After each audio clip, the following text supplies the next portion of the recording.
Hey guys, Richard here from TechRaptor.net. We just had an interesting conversation with Lorne Lanning, the creator of Oddworld, here in the Into the Pixel showroom here. It wasn't really a real interview. He doesn't have a game coming out. He had one come out last year, but it was more just like a sit down and chat and talk with him about the games industry. So it's a little unorthodox than other interviews, but I hope you guys like it just the same.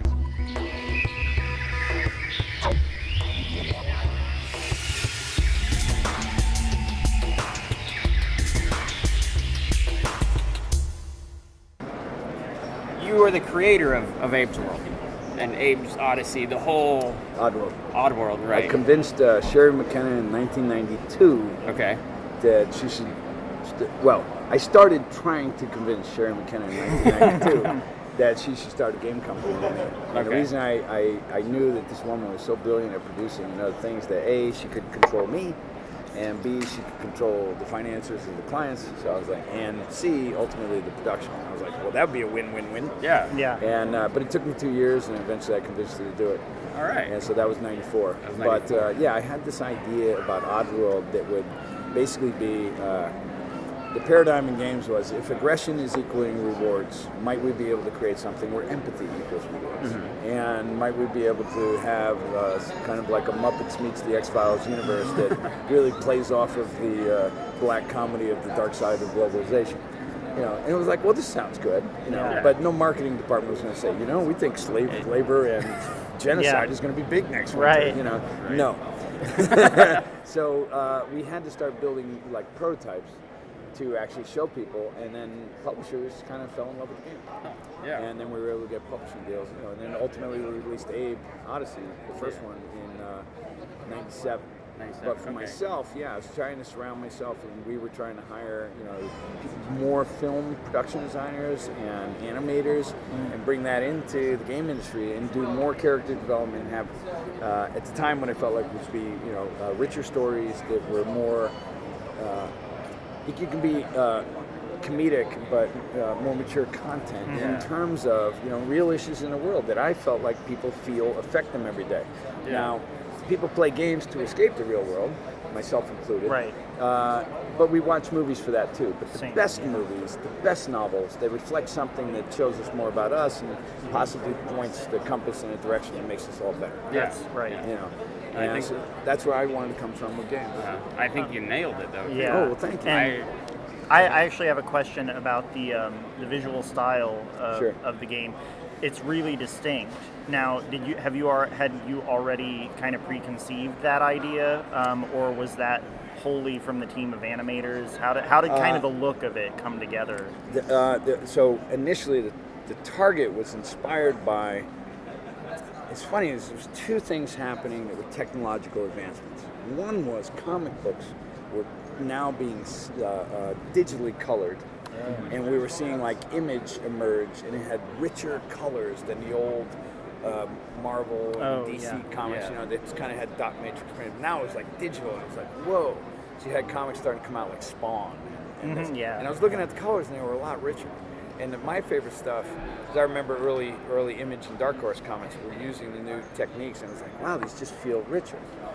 The other aspect was graphic novels out of Europe. And the graphic novels out of Europe, like these were people that had not so much a comics legacy as much as a rich illustrative legacy. So when you were looking at those graphic novels out of Europe at the day, Mobius and a number of different guys that did different things exquisitely, and rich designs, rich illustrations, and beautiful lighting, and more. What I was seeing out of Europe was oversaturated color schemes, great sense of depth, rich colors, more film-ish style production design winding up on a page for a nice still. Right. And where else were you getting that? So I was seeing it in the graphic novel scene, and I loved the look. So I was like, we're going to target more of the look of European graphic novels, where things are rendered more meticulously. The color schemes tend to be oversaturated and overly dramatic. And so we said, okay, we want super rich, oversaturated, surreal color schemes, but we want the textural qualities, the atmospheric qualities, the lighting qualities to be of the real world. So the idea was sort of taking you got to understand, it's 1994 that we started building it. Computer graphics was very limited. That's why we didn't have hair on the characters. That's why we didn't have clothes, because we couldn't do those things well. So we kept them, skinny and naked with a ponytail. It was all graphics limitations. So we were like, okay, so we're going to design characters. I was looking at like the Muppets. It was like, design characters have a very stylized look, but they're true volume and they behave like real life.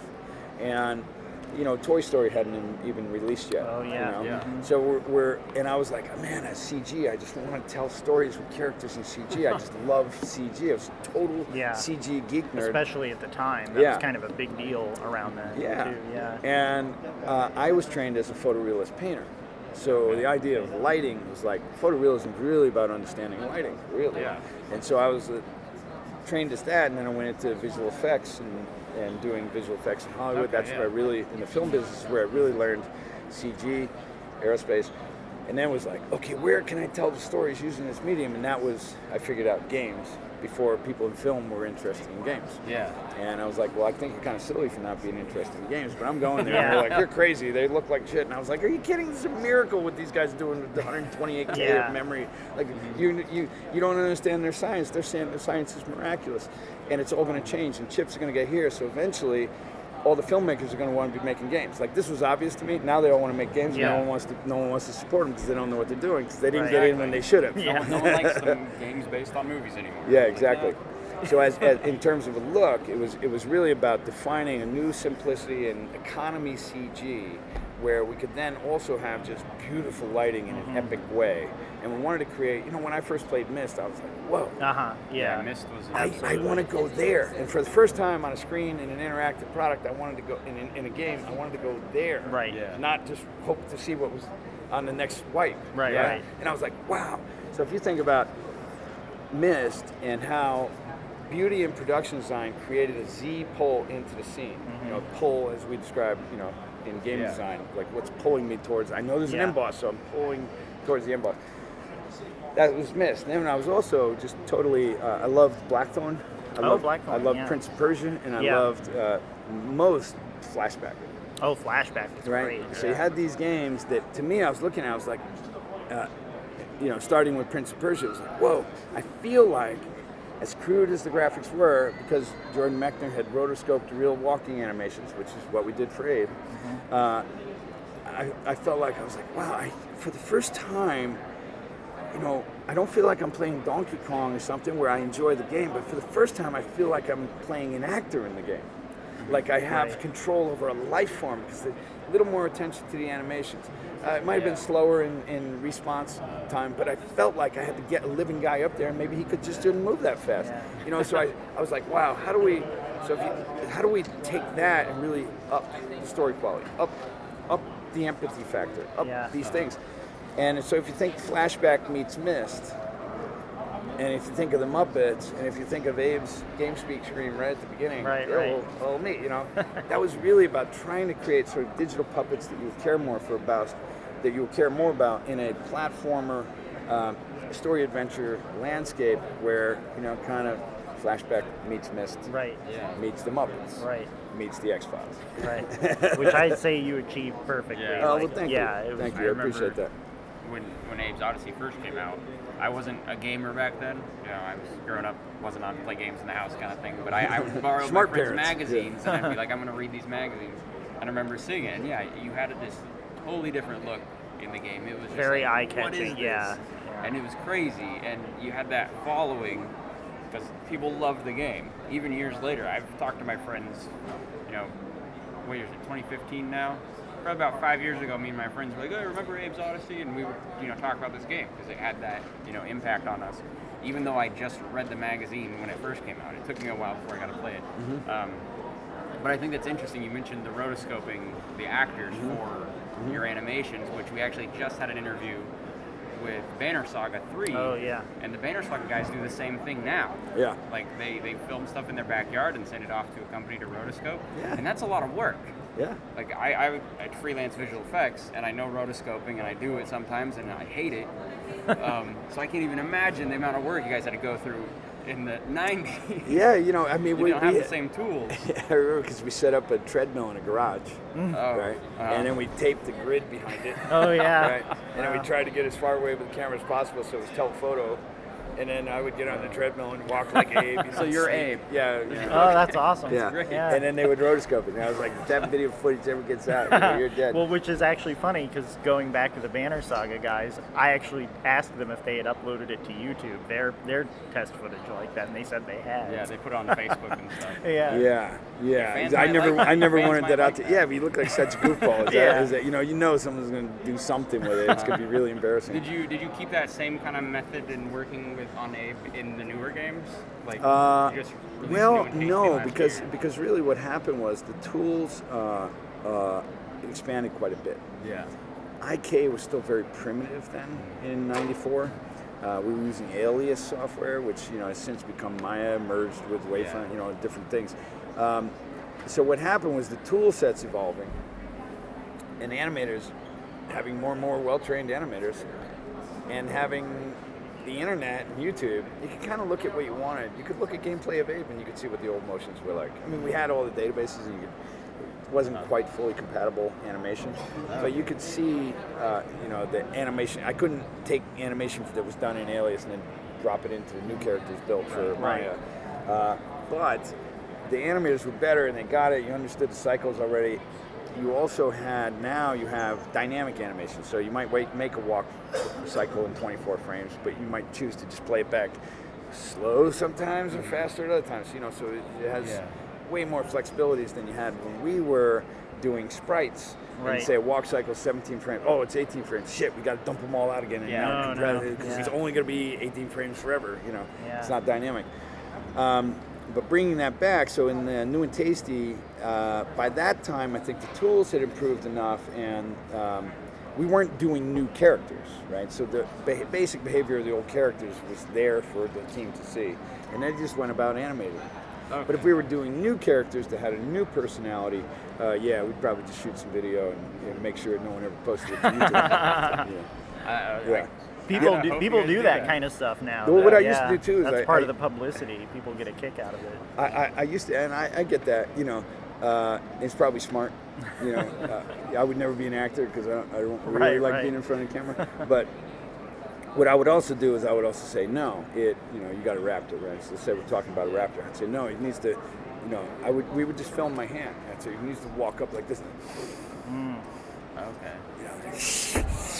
And I would just film that, and the guys would be like, "Oh, there's the timing." Right. So then they're just animating the character and the IK to that timing, and it's like, okay, we're close. We're close. And I'd be like, because I could describe, no, he's going to do this, he's going to do that, he's going to do this, and they're like, could you just give me the timing page? Right. And I go, no. He goes, Okay.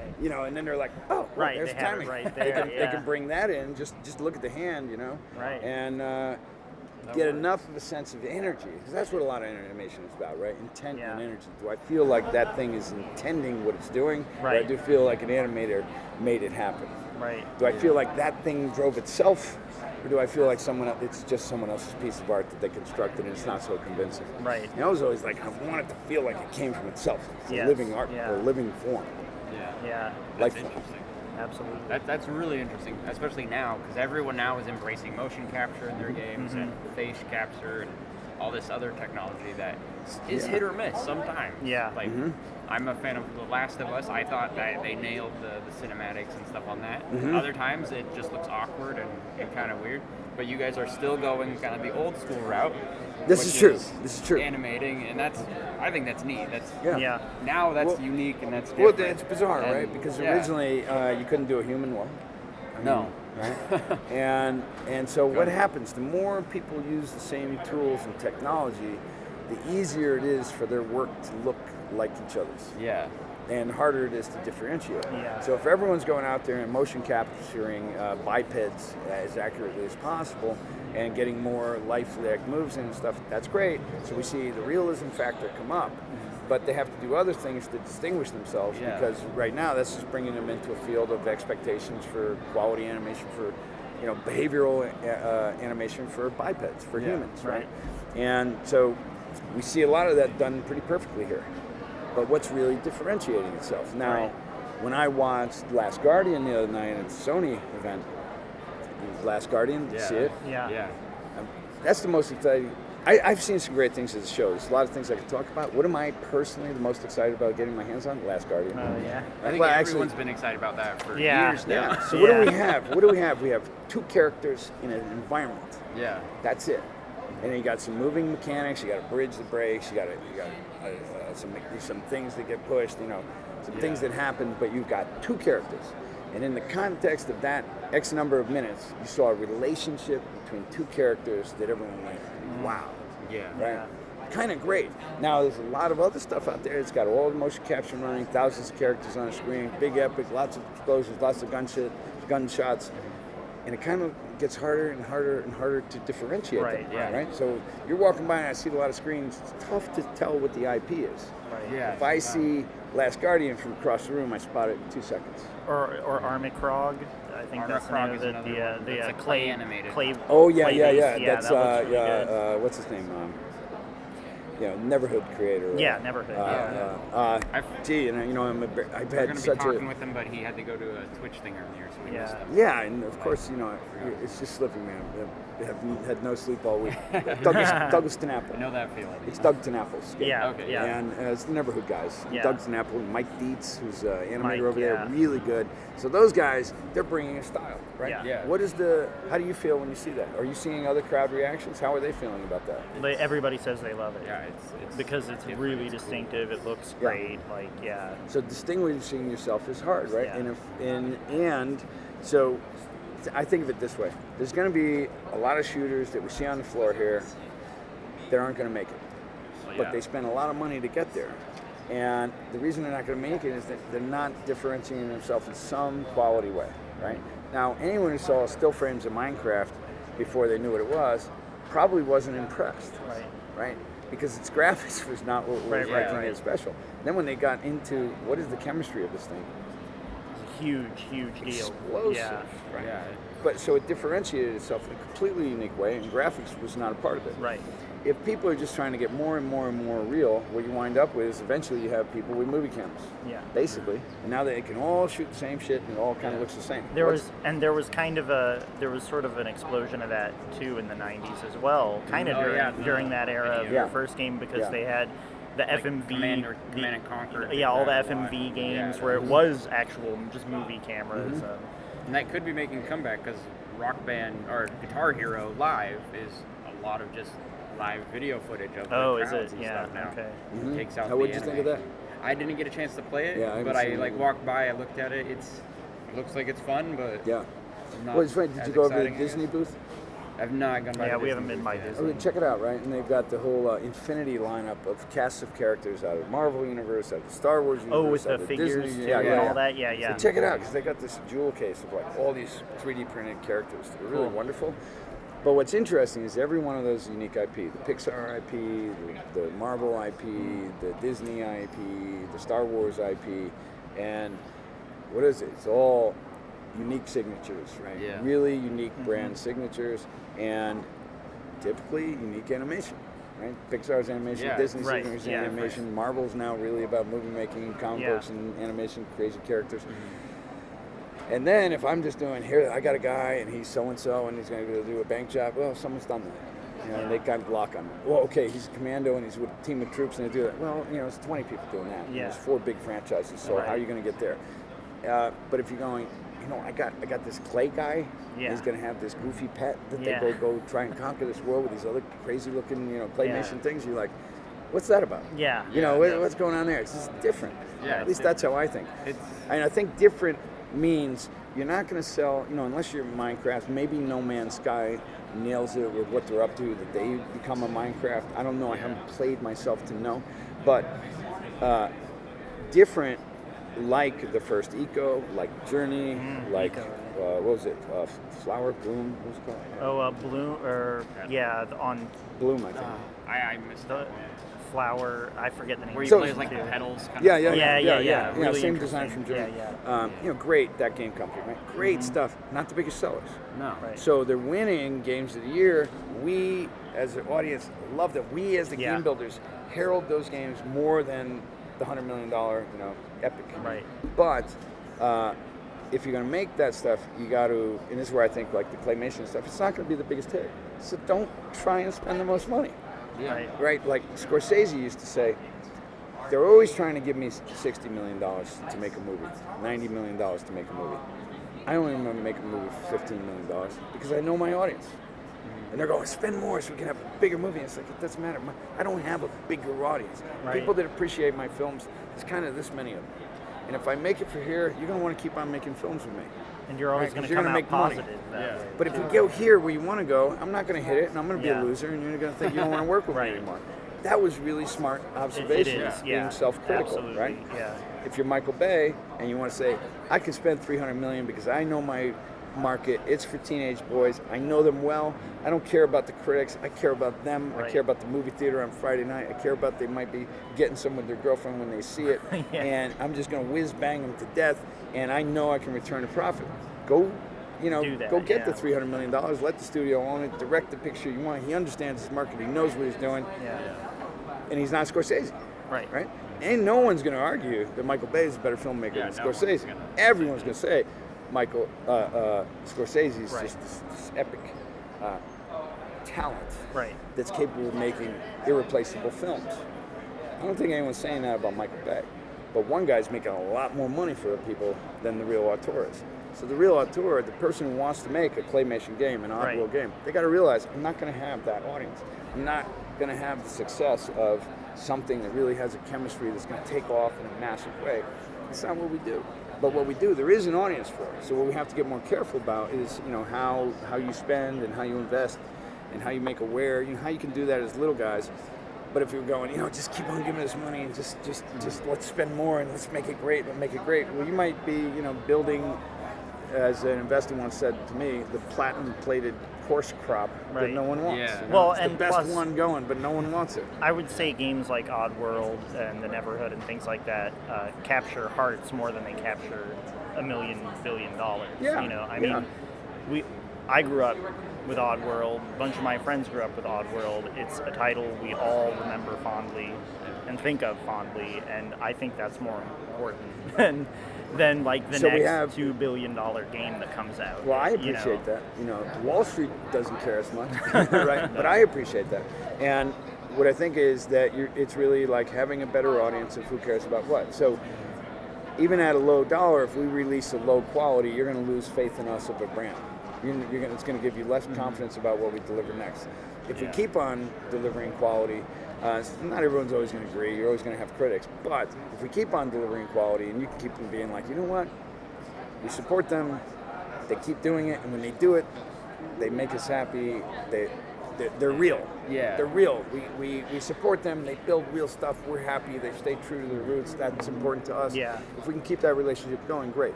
If we can scale that, I think Oddworld's the type of product where no one who doesn't know Oddworld is going into the store looking for an Oddworld game or even Oddworld-like game because it's just different. But with exposure and they find out about it and then they see it, then we get lots more interest, Yeah. But it's not the game, like people are going into the store and saying, where's the best racing game? Yeah. I got $60 this year for a racing game. I'm going to buy it Right, this month. right. What's the best one this month? I'm into team fighting shooter games. What's the best one this month? Right? They're not going in and saying, what's the odd platform Yeah. puzzler that Yeah. is... they're not doing that because they don't know they want it. Yeah. So it's our job to try and help expose it so that more people become aware of it. But it's my faith that when it is exposed, people really take to it. It doesn't mean it's a Disney property. You know what I mean? In terms of scale and potential. Yeah. And what I was going to say too is talking about that with the original Oddworld, it felt like, and correct me if I'm wrong because I was fairly young at the time, so Rub it in, man. It felt like there was a lot of, for being a newish title, it felt like it got a lot of advertisement. I mean, I know I saw. Well, it did. It had support, and we sold 3.5 million units out of the gate. So that game, returned fair investment, Yeah. and it was so profitable to the publisher in the day that we had a lot of pressure to deliver for next Christmas another one. So Exodus took place in 9 months. It almost killed us. Yeah. And those things that happen, you got to do. It's smart. Oddworld and Naughty Dog started off at a similar time. Naughty Dog made sure they had a product out a year. Right. We took a different approach, And the fact is, we didn't understand the market as well. We didn't understand the right. audience as well. Yeah. You know, I'm happy with what we built, but I'd be happy with their money too. You know. Right. Well, with that, we got to wrap it up. We've run through our time. Thank you so much. Hey, it's my It was a pleasure. Appreciate it. meeting Yeah, you. lovely talking to you.